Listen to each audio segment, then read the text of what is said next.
2D platformers are actually less limiting than 3D platformers. It might seem a bit counterintuitive, you know, with the extra dimension and all, but I was playing through A Hat in Time, and I had a bit of an epiphany. Platforming in a 3D environment is a much different experience than in a 2D environment. Specifically, anything involving high levels of precision in a 3D space is much more tricky than something similarly precise in 2D. This has been understood by game devs for a very long time. Nintendo understood this all the way back since before 1996 when they released Super Mario 64.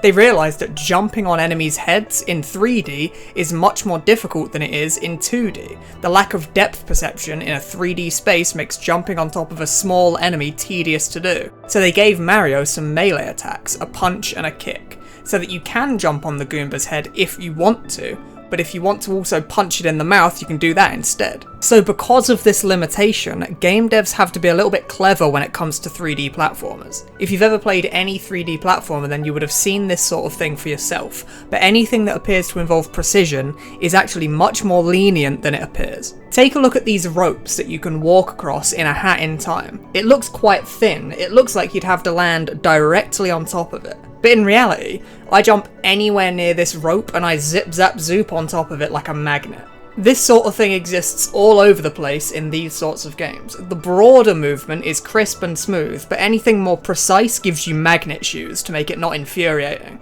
Developers are limited by how precise they can make their levels in 3D platformers. Take this level in Crash Bandicoot, for example. People hate this level so bad, and the reason why is because it's basically impossible to gauge distance or depth with this camera angle in a 3D game. And the game doesn't even give you any magnet shoes, so it really is this precise in an environment where distance is super hard to judge. 3D platformer devs have to design around these issues. If they want something to be difficult, it generally has to be from executional difficulty. The inputs you have to press on your controller are hard to input in the right order at the right timings, therefore it's hard. Like in Super Mario Odyssey, all of these cool crazy hat jumps that you can do are difficult. Adding tiny platforms to land on would be a lot more awkward, but just as difficult, whereas the hat mechanics allow the devs to add difficulty in a more mechanical sense. Instead of getting depth or difficulty out of precision platforming, they have to get it from elsewhere. They have to get it from the game's inherent mechanics instead.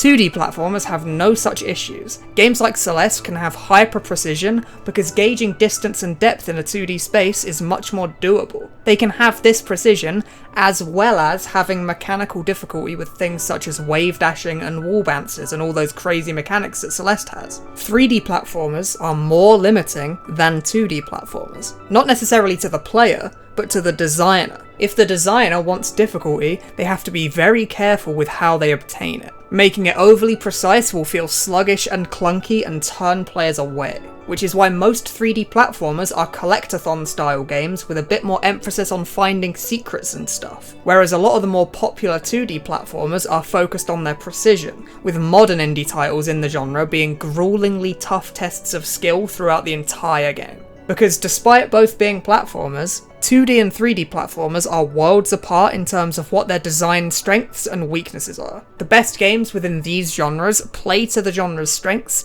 and try to mitigate their weaknesses. And the most frustrating examples come from a game not really realising the shortcomings of the genre it's a part of. Thanks for watching.